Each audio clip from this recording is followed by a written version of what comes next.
Hello everyone, welcome back to our YouTube channel. Last పార్ట్లో వాసుదేవుడు మహారాణి సుదేష్ణతో మీ కూతురు యుద్ధ పరిణామంని శాంతి వైపుకు తీసుకువెళ్తుంది అని వాగ్దానం చేస్తాడు. ఆ తర్వాత ఏం జరిగిందో ఇప్పుడు తెలుసుకుందాం.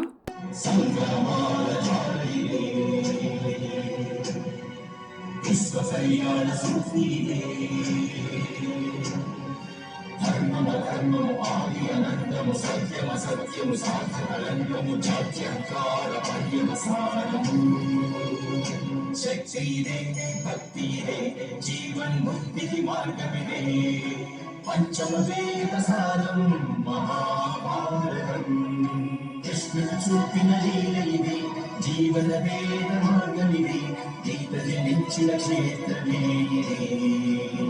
మహాభారతం.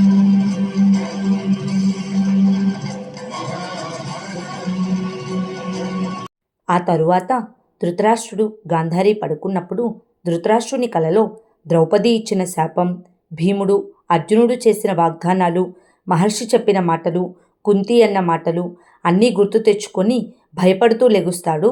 వెంటనే గాంధారి ఏమైంది నాదా అని అడిగినా పట్టించుకోకుండా బయటకు వెళ్ళిపోతాడు.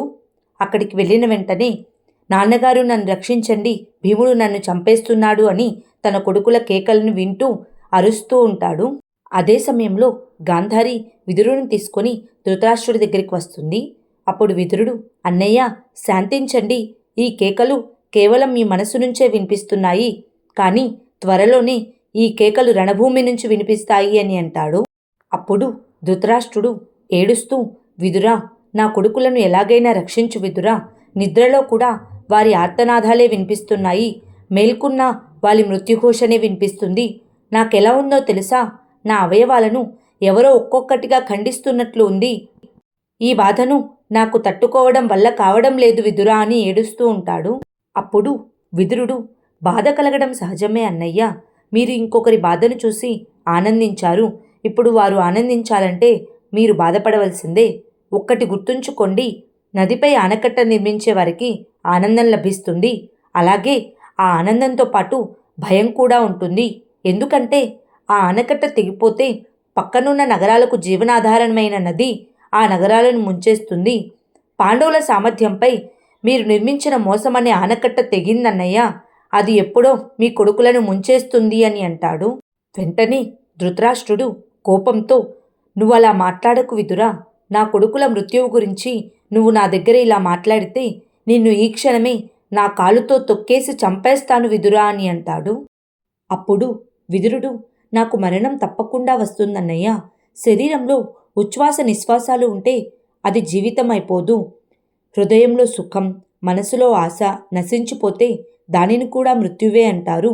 ఈ యుద్ధం కారణంగా సమస్త కురురాజ్య సంపద నశించిపోతుంది, ఎందరో లక్షలాది మంది యోధులు చనిపోతారు, నేను ఈ రాజ్యం కోసం నా జీవితాన్నే ధారపోశాను, ఈ రాజ్యంలో దారిద్ర్యం నేను జీవించి ఉండగానే నాకు మృత్యువును చూపిస్తుంది, మీకు కూడా తీవ్రమైన మృత్యుబాధను కలిగిస్తుంది అని అంటాడు. వెంటనే ధృతరాష్ట్రుడు, అలా మాట్లాడకు విదురా, నా ప్రియతమ్ముడా, ఈ దుర్దశ నుంచి తప్పించుకునేందుకు ఏదైనా మార్గం చెప్పు, ఒకవేళ పాండవులను క్షమాపణ కోరి వారికి లొంగిపోయినా సరే ఆ పాండవులు నా కొడుకులకు మృత్యుదండనే విధిస్తారు విదురా అని ఏడుస్తూ ఉంటాడు. అప్పుడు విదురుడు, అలా జరగదన్నయ్యా, అలా జరగదని నాకు నమ్మకం ఉంది, మీరు పాండవులకు వారి సంపదను తిరిగి ఇచ్చేయండి, అలాగే వారిని క్షమాపణ కోరండి, నీ కొడుకులు ద్రౌపది కాళ్ళని పట్టుకొని క్షమించమని కోరాలి, తమ తప్పులకు పశ్చాత్తాపం చేసుకోవాలి, అలాగే దండనను స్వీకరించాలి. ఒక విషయం స్పష్టమన్నయ్యా, నీ కొడుకులకు రక్షణ కేవలం ద్రౌపది మాత్రమే ఇవ్వగలదు అని అంటాడు. ఆ తరువాత విరాట నగరంలో ద్రౌపది అభిమన్యుడి కోసం రక్ష తయారు చేస్తూ ఉంటుంది. అప్పుడే సుభద్ర అక్కడికి వస్తుంది. అప్పుడు ద్రౌపది, సుభద్ర, నీకు తెలుసా, కురురాజ కుటుంబాల ఆనవాయితీ ప్రకారం వివాహానికి ముందు తల్లి తన కొడుకుకి రక్షారేకు కడుతుంది. ఈ రక్షారేకును నేనే అభిమన్యుడి కోసం తయారు చేశాను, దీనిలో పంచరత్నాలు ఉన్నాయి, ఈ పంచరత్నాలు నాకు గోవిందుడు ఇచ్చాడు, ఈ పంచరత్నాలు పాండుపుత్రుల 5గురికి ప్రతీకలు అని చెప్తుంది. అప్పుడు సుభద్ర, నాకు తెలుసక్క, మా అన్నయ్య ఈ 5 రత్నాలను మొదటిగా నాతోనే ఆర్యపుత్రులకు పంపించారు అని అంటుంది. అప్పుడు ద్రౌపది ఏడి అభిమన్యుడు ఎక్కడ ఉన్నాడు అని అడుగుతుంది. వెంటనే సుభద్ర ఆర్యపుత్రులతో కలిసి గదిలో ఉన్నాడు, వివాహానికి సిద్ధమవుతున్నాడు అని చెప్తుంది. వెంటనే సుభద్ర తన చేతిలో ఉన్న రక్షారేకును ద్రౌపదికి ఇచ్చి, అక్క, ఈ రక్షను అభిమన్యుడికి మీ చేతితో కట్టి అభిమన్యుడిని ఆశీర్వదించండి అని అంటుంది. అప్పుడు ద్రౌపది, నేనెందుకు సుభద్ర అని అనబోతూ ఉండగా సుభద్ర, అక్క, మీ అవమానానికి ప్రతీకారం తీర్చుకోవడమే వారి జీవిత లక్ష్యం. వాడి రక్షణ మీ చేతుల్లోనే ఉంది, అలాగే ఆ శక్తి కూడా మీకు ఉంది అని ఆ రక్షారేకును ద్రౌపది చేతిలో పెడుతుంది. ద్రౌపది కూడా ఒప్పుకుంటుంది. ఆ తరువాత అభిమన్యుడు వివాహానికి సిద్ధమవుతూ కవచాన్ని ధరించవలసిన సమయంలో నేను ఇలా ఆభరణాల్ని ఎందుకు ధరించాలి నాన్నగారు అని అర్జునుడిని అడుగుతాడు. వెంటనే అర్జునుడు, మాధవుడు నిజమే చెప్పాడు.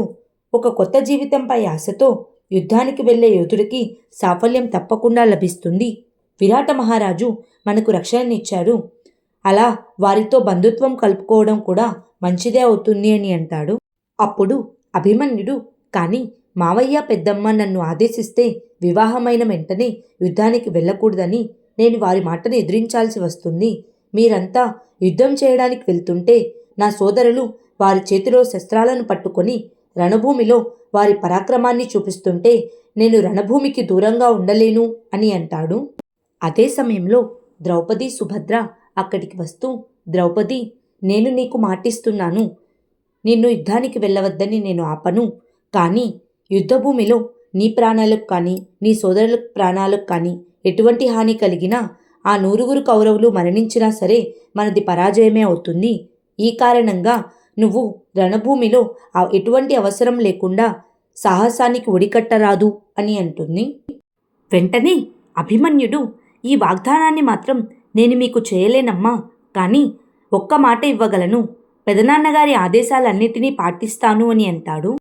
అప్పుడు ద్రౌపది, ఆ ఒక్క మాట చాలు, నీ తండ్రుల 5 నిన్ను రక్షిస్తారు అని చెప్పి తన దగ్గర ఉన్న రక్షారేకును అభిమన్యుడికి కడుతూ, నిన్ను రక్షించే బాధ్యత నీ తండ్రులకు అప్పగిస్తున్నాను, ఇకపై నీ రక్షణ బాధ్యత వారిదే అని అభిమన్యుణ్ణి ఆశీర్వదిస్తుంది. అభిమన్యుడు ద్రౌపది దగ్గర ఆశీర్వాదం తీసుకుని లేస్తూ ఉండగా ఆ రక్షారేకు తెగి రత్నాలన్నీ కింద పడిపోతాయి. వెంటనే అభిమన్యుడు, నన్ను రక్షించవలసిన భారాన్ని మా నాన్నగారి తలపై మోపకండి పెద్దమ్మ, ఎందుకంటే వారి తలపై ధర్మరక్షణ భారం ఉంది అని చెప్పి కింద పడిన రత్నాలను చేతిలోకి తీసుకొని, మీరేమీ బాధపడకండి, నేను ఈ రత్నాలను పేంచి నా చేతికి తప్పకుండా ధరిస్తాను. ఎవరికైనా ఒక అమ్మ రక్షణ ఉంటేనే ఆ పుత్రుడికి ఓటమనేదే ఉండదు, మరి నాకు మాత్రం 2 అమ్మల రక్షణ ఉంది అని అంటాడు. ఆ తరువాత హస్తినాపురంలో గాంధారి కుంతీదేవి వెలిగించిన దీపాల దగ్గరకు దుర్యోధనుణ్ణి పిలిపించి, దుర్యోధన, ఈ 100 దీపాలు నా 100 కొడుకుల జీవితాలు, కుంతి వెలిగించింది వీటిని, అయితే ఈ దివ్వెలు ఆరిపోతే అని బాధపడుతూ ఉండగా దుర్యోధనుడు, అమ్మా, అందరి జీవితాలను విధే ఆర్పేస్తుంది అని అంటాడు. వెంటనే గాంధారి, కాదు దుర్యోధన, నా కొడుకుల జీవితాలు రణభూమిలోనే ఆరిపోతాయి, ఇది కుంతి ఇచ్చిన శాపం, అన్యాయం వలన బాధపడిన హృదయం శపిస్తే అది వృధాగా పోదు అని బాధపడుతుంది. అప్పుడు దుర్యోధనుడు, ఇవన్నీ వ్యర్థమైన మాటలమ్మా, మిమ్మల్ని భయభ్రాంతులకు గురిచేసేందుకు పాండవులు ఈ పథకాన్ని వేశారు. ఒకవేళ వీటిలో ఏ దీపాన్నైనా నేను ఇప్పుడే ఆర్పివేస్తే నా సోదరులెవరైనా మరణిస్తారా? అయితే చూడమ్మా, మొదట వెలిగించిన దీపం అంటే నా జీవితం ఇప్పుడే ఆర్పివేస్తాను అని చెప్పి దీపాన్ని ఆర్పివేయగా వెంటనే అది మళ్ళీ వెలుగుతుంది. అలాగే అక్కడున్న కొన్ని దీపాలను ఆర్పివేస్తాడు, అవి మళ్ళీ వెలుగుతూ ఉంటాయి.